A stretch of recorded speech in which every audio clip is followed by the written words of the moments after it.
Bonjour et bienvenue sur la chaîne. Aujourd'hui, nous allons plonger dans l'un des mystères les plus intrigants des Écritures, le livre d'Hénoch et le côté sombre des sirènes. Un thème fascinant qui nous emmènera explorer les profondeurs de la mer et découvrir des secrets cachés que, peut-être, vous n'avez jamais entendus auparavant. Et à la fin, je révélerai une curiosité impressionnante sur ces créatures mystérieuses qui pourraient changer complètement votre perception de cette histoire. Alors, restez jusqu'à la fin et suivez cette aventure avec moi.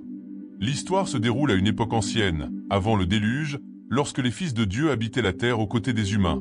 C'était une période de grande prospérité et de beauté, mais aussi de dangers cachés, où les hommes vivaient selon les lois et les coutumes transmises depuis Adam. L'humanité prospérait, mais cette prospérité s'accompagnait aussi de corruption et de tentation. Dans les écrits d'Hénoch, un personnage se distingue, Jared, le grand-père d'Hénoch. Il a vécu à une époque où les veilleurs, les anges déchus mentionnés dans le livre d'Hénoch, ont commencé à descendre des cieux, séduits par la beauté des filles des hommes. Jared était un homme juste, connu pour sa sagesse et sa dévotion envers Dieu. Il dirigeait sa famille et son peuple avec intégrité, veillant toujours aux lois et aux enseignements transmis depuis l'époque de Seth, le fils d'Adam. La civilisation de cette époque était avancée par rapport aux générations futures. Les humains possédaient une grande connaissance de la nature, des étoiles et même des profondeurs des océans. Beaucoup croyaient qu'il y avait des créatures mystiques et puissantes cachées dans les profondeurs des océans. C'était une période où les mythes et les réalités s'entremêlaient, et où la frontière entre le naturel et le surnaturel était ténue. C'est dans ce contexte que Jared a commencé à remarquer des événements étranges. Les eaux, autrefois calmes et remplies de vie, ont commencé à s'agiter fréquemment. Les récits des pêcheurs parlaient de figures mystérieuses émergeant des vagues, des êtres à l'apparence humaine mais dotés de queues de poisson. Ils racontaient que ces créatures chantaient des chants envoûtants, attirant les marins vers les profondeurs. Bientôt, des rumeurs ont commencé à circuler, affirmant que ces êtres pouvaient être les sirènes mentionnées dans les histoires des plus anciens, mais qui, en réalité, étaient des serviteurs des anges déchus. Face à cela, Jared a commencé à enquêter. Il sentait qu'un enjeu plus grand se profilait, quelque chose qui pourrait menacer non seulement son peuple, mais aussi la création de Dieu elle-même.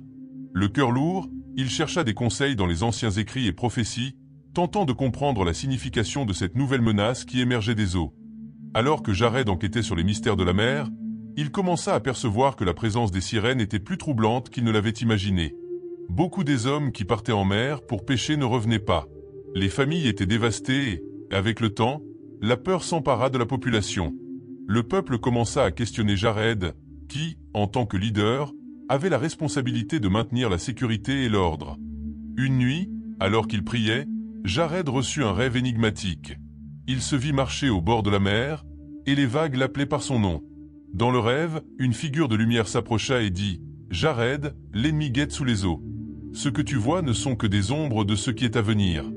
Mais prends garde, car l'obscurité tente les justes, et même les fidèles peuvent tomber. » À son réveil, Jared ressentit un poids sur son cœur. Il savait que c'était un avertissement de Dieu, mais il n'en comprenait pas complètement la signification. Déterminé à protéger son peuple, il organisa des veilles sur les plages et conseilla aux pêcheurs de ne pas naviguer seuls. Cependant, la situation s'aggravait, et les sirènes devenaient de plus en plus audacieuses, apparaissant de plus en plus près de la côte et chantant de plus en plus fort. Un après-midi, alors qu'il supervisait les défenses mises en place le long de la plage, Jared aperçut quelque chose qui le laissa sans voix. Parmi les vagues, une sirène émergea. Sa beauté était stupéfiante, et ses yeux brillaient comme la lumière des étoiles. Ce n'était pas une créature ordinaire. Il y avait quelque chose de mystique et de troublant en elle. Jared savait que les anges déchus avaient le pouvoir de prendre des formes séduisantes et de tromper les fils des hommes, mais il n'avait jamais imaginé voir cela d'aussi près. La sirène commença à chanter, et Jared ressentit une vague d'émotions confuses. Son corps semblait paralysé, et son esprit, embrumé. Le chant était envoûtant, promettant richesse, connaissance et même pouvoir. Elle murmurait qu'elle pouvait révéler des secrets cachés dans les océans et des mystères sur les cieux. Jared luttait contre cet enchantement, se souvenant des paroles du rêve et de l'avertissement que l'obscurité tente même les justes. À ce moment, il ressentit la tentation de s'approcher. La promesse de connaissance et de pouvoir était séduisante. Après tout, il pourrait utiliser ses connaissances pour protéger son peuple et peut-être affronter les anges déchus eux-mêmes. Mais, au fond de son cœur, il savait que c'était un piège. Les Écritures mettaient en garde contre les dangers de s'éloigner des voies de Dieu en quête de pouvoir et de gloire. Avec toutes ses forces, Jared ferma les yeux et commença à prier à haute voix. Il implora la protection et la guidance de Dieu, demandant que ses yeux s'ouvrent à la vérité. À mesure que ces paroles résonnaient sur la plage, le chant de la sirène commença à faiblir, jusqu'à ce qu'elle disparaisse sous les vagues, ne laissant que le silence. Jared ressentit un soulagement immédiat, mais aussi une inquiétude croissante. Il avait résisté à la tentation, mais il savait que beaucoup d'autres n'auraient pas la même force. Les sirènes n'étaient que le début de quelque chose de bien plus grand, une stratégie des anges déchus pour corrompre et détourner les hommes. Il comprit que, pour protéger véritablement son peuple, il devait aller au-delà des défenses physiques et préparer l'esprit et le cœur des gens contre les tentations à venir. Après sa rencontre avec la sirène, Jared retourna auprès de son peuple avec une nouvelle détermination. Il savait que les forces qui se dressaient contre lui étaient puissantes et rusées, et que les sirènes n'étaient qu'un des nombreux moyens utilisés par les anges déchus pour tenter les fils des hommes. Jared commença à prêcher et à alerter le peuple, les appelant à prier et à rester vigilants face aux tentations qui se présentaient, tant dans les eaux que dans leur vie quotidienne. Cependant, la peur s'était déjà installée. Beaucoup commencèrent à douter de la direction de Jared, affirmant qu'il attirait les calamités en enquêtant sur les créatures marines. D'autres s'éloignèrent des enseignements, séduits par les légendes et les charmes des sirènes, qui devenaient de plus en plus audacieuses, attirant jeunes et vieux vers la mer avec des promesses de richesse et de désirs exaucés. C'est à ce moment que Jared fut confronté à l'une de ses plus grandes épreuves. Son propre fils, un jeune homme courageux et désireux de protéger le peuple, décida de partir en expédition maritime avec quelques pêcheurs pour chercher de la nourriture et vérifier si les rumeurs sur les sirènes étaient vraies. Jared, craignant pour la sécurité de son fils, tenta de l'en empêcher, mais le jeune homme insista, disant qu'il le ferait pour prouver qu'il n'y avait rien à craindre et que la direction de son père suffisait à les protéger. Pendant des jours, Jared pria et attendit le retour du bateau de son fils. L'anxiété et la peur le rongeaient. Enfin, un matin nuageux, un des pêcheurs ayant survécu à l'expédition revint sur la plage, se traînant, épuisé et visiblement bouleversé. Jared courut vers lui, et le pêcheur, les larmes aux yeux, raconta comment ils avaient été attirés par un chant envoûtant en pleine mer. La voix promettait des révélations et des secrets sur l'univers, et l'équipage, y compris le fils de Jared, n'avait pas pu résister à l'appel. Ils furent entraînés dans un tourbillon d'eau sombre, où les sirènes émergèrent et les entourèrent. Ceux qui tentèrent de résister furent entraînés vers le fond. Le pêcheur, par chance ou providence divine, réussit à s'échapper et à nager jusqu'à la plage, mais la majorité, y compris le fils de Jared, disparut dans les profondeurs. La nouvelle fut un coup dévastateur pour Jared. Son cœur se brisa en apprenant qu'il avait perdu son fils, la fierté de sa maison et l'espoir de sa lignée. Il se sentit responsable, croyant que son implication et ses investigations avaient réveillé quelque chose de sombre et de dangereux. La culpabilité le rongeait, et sa foi, autrefois solide comme un roc, commença à vaciller. Le peuple, en apprenant la tragédie, se divisa. Certains blâmaient Jared, disant qu'il avait provoqué les forces obscures en essayant de défier les sirènes. D'autres, voyant sa douleur, le soutenaient, mais ils étaient également confus et effrayés. La direction de Jared était menacée, et il se retrouva isolé, portant le poids de la culpabilité et du deuil de son fils. Pendant des semaines, Jared se retira de tous, passant des heures en jeûne et en prière. Il cherchait des réponses et du réconfort, mais il semblait que le ciel était silencieux. Sa foi et sa confiance en Dieu étaient mises à l'épreuve comme jamais auparavant.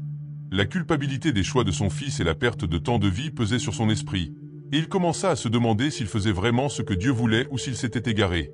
Pendant ce temps, l'influence des sirènes grandissait. Beaucoup d'autres hommes disparurent dans les eaux, attirés par leurs chants séduisants. La peur et le désespoir envahissaient le peuple, qui implorait un sauveur ou un miracle pour les libérer de cette malédiction. Le temps passa, et Jared demeurait dans une profonde douleur et un isolement total. Le poids de la culpabilité et de la perte de son fils l'enfonçait dans la tristesse. Dans son cœur, il sentait qu'il avait échoué, aussi bien en tant que père qu'en tant que leader.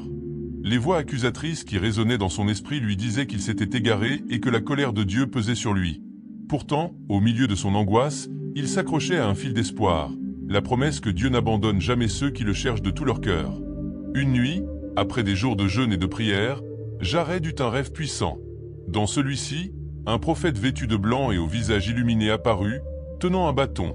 Ses yeux étaient comme des flammes de feu, et il appela Jared par son nom. « Pourquoi te tourmentes-tu, homme juste ?» demanda le prophète. « Dieu t'a donné un appel, mais tu as laissé la peur et la culpabilité prendre la place de la foi. » Jared, les larmes aux yeux, confessa ses peurs et ses doutes. Il dit qu'il avait tenté de guider son peuple, mais que tout ce qu'il avait réussi à faire était de perdre son propre fils et d'apporter le malheur à la communauté.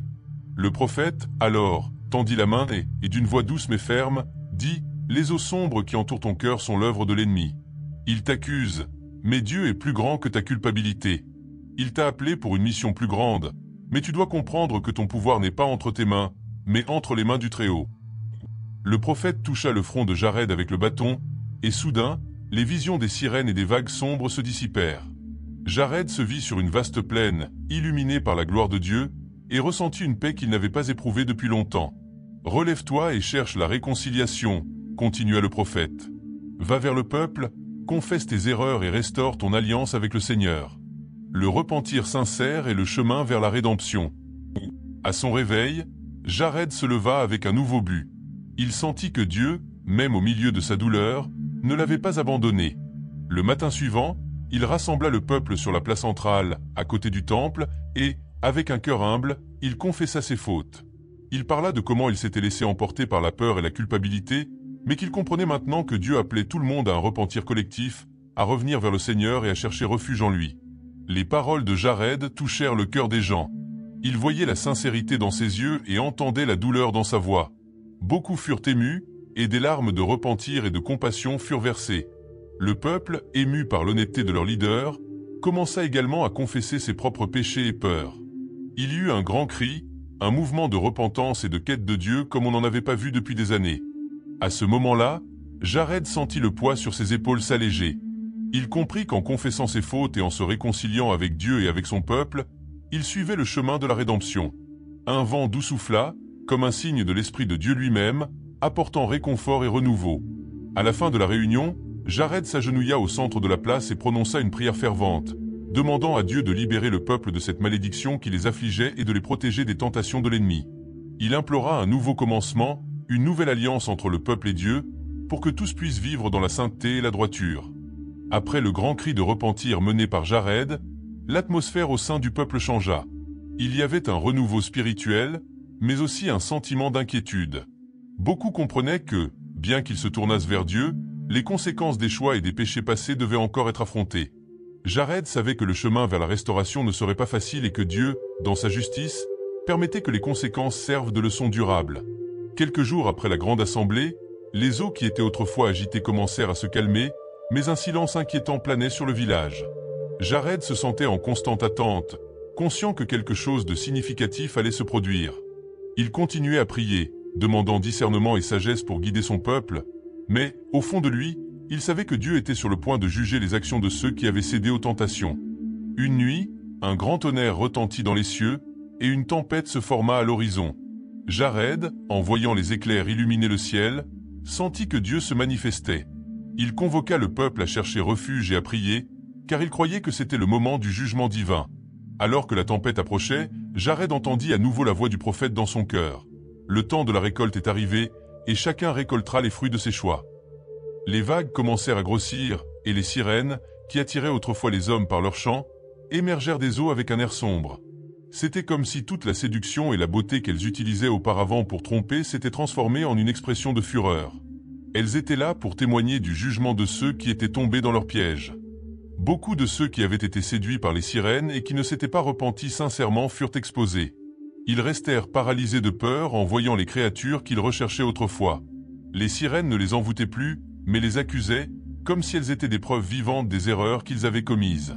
Le peuple rassemblé, protégé par la prière et la direction de Jared, assistait à la scène avec crainte et révérence, conscient de la gravité de ce moment. Dans ce jugement, Dieu permit que ceux qui s'étaient véritablement repentis soient épargnés, mais ceux qui s'accrochaient encore aux tentations et aux péchés furent emportés par les eaux. Jared, en voyant la scène, ressentit un profond poids. Il comprenait que Dieu était juste et que le repentir devait être sincère et transformateur, mais il ne pouvait s'empêcher de ressentir de la tristesse pour les âmes perdues. Malgré le repentir sincère de Jared et de son peuple, les conséquences de la tentation des anges déchus et des sirènes restèrent. La mer, bien que plus calme, était toujours perçue comme un endroit de mystère et de danger. Le peuple évitait de s'aventurer dans les eaux, et beaucoup portaient encore le deuil de ceux qui avaient été emportés, y compris le propre fils de Jared. Il sentait que, malgré sa rédemption personnelle, les choix qu'il avait faits et les forces qu'il avait affrontées avaient laissé des marques profondes, qui résonnerait à travers les générations.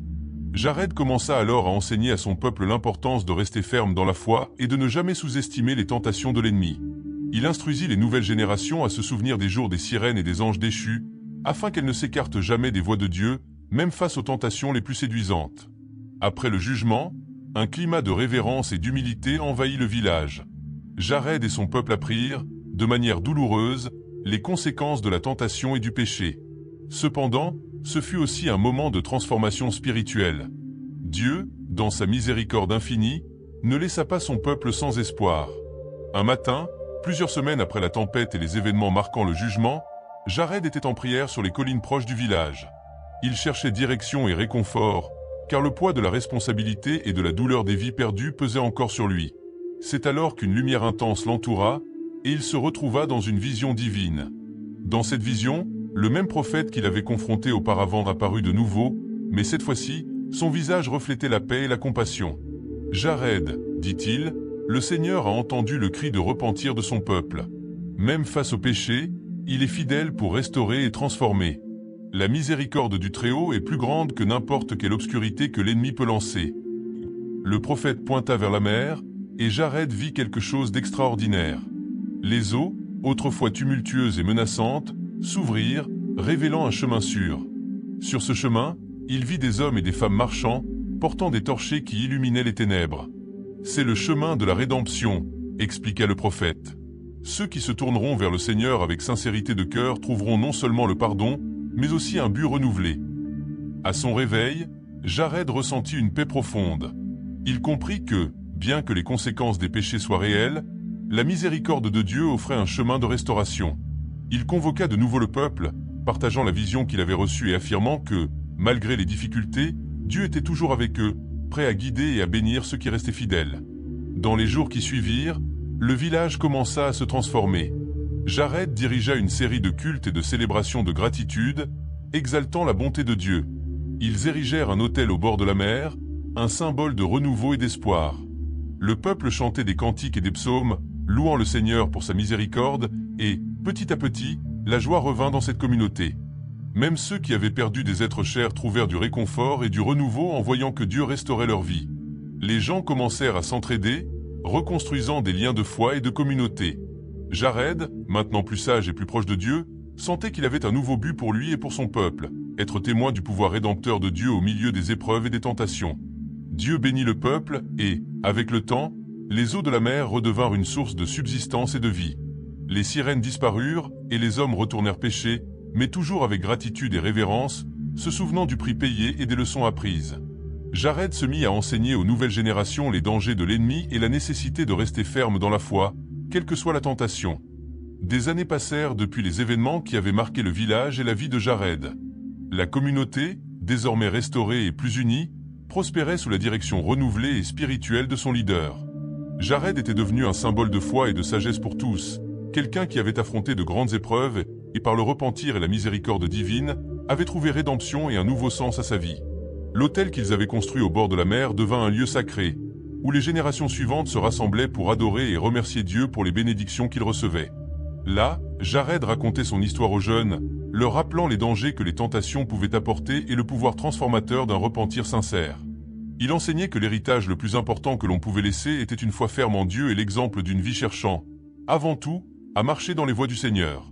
Dans ses paroles, Jared faisait toujours référence au psaume, en particulier au psaume 51, qui parle de la pureté de cœur et du désir d'être renouvelé par Dieu.